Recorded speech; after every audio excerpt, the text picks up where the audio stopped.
Mowgli की जंगल की अनोखी दुनिया और गार में छुपा खजाना। आज हम आपको सुनाएंगे एक अनोखी कहानी। एक दिन मोगली अपने दोस्तों बल्लू और बगीरा के साथ जंगल में खेल रहा था। खेलते खेलते इसे पुरानी पुरस्कार गार नजर आई। गार के बाहर मोटी बेलें लिपटी हुई थी और इसके इर्द गिर्द घनी झाड़ियां थी। मोगली को गार देखकर बहुत तजस्सुस हुआ। मोगली, अरे बल्लू, इस गार के अंदर क्या होगा? कभी अंदर जाकर देखा है? बल्लू हंसते हुए अरे भाई, मैं तो इतना मोटा हूँ कि अंदर घुस ही नहीं सकता, लेकिन मैंने सुना है कि इसके अंदर एक बड़ा खजाना छुपा हुआ है। बगीरा, मगर मोगली, अंदर जाना तो बनता है।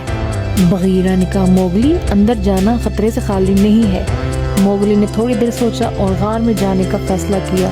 बल्लू और बगीरा ने समझाने की कोशिश की, मगर मोगली की तजस्सुस इतना बढ़ चुका था कि वो किसी की बात सुनने को तैयार नहीं था। गार के अंदर जाने के लिए बहुत ही बेचैन था। गार के अंदर दाखिल होते ही मोगली को सर्द हवा का एहसास हुआ। गार के अंदर चमगादड़ें उड़ती हुई नजर आ रही थी और हल्की हल्की आवाजें आ रही थी। मोगली आहिस्ता आहिस्ता अंदर बढ़ता गया।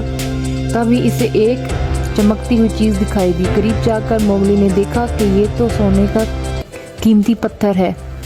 मोगली हैरानी से, ये तो वाकई खजाना है। मैंने तो सिर्फ कहानियों में ही इसके बारे में सुना था।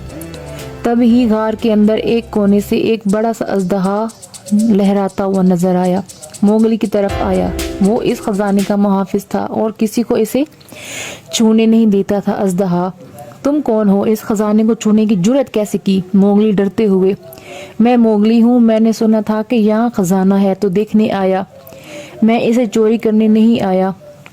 अजदहा ने मोगली की बात सुनी और इसकी सच्चाई को पहचान लिया। इसने मोगली को खजाना ले जाने की इजाजत दे दी, मगर एक शर्त पर। अजदहा, तुम ये खजाना ले जा सकते हो, लेकिन इसे दूसरों की भलाई के लिए इस्तेमाल करोगे।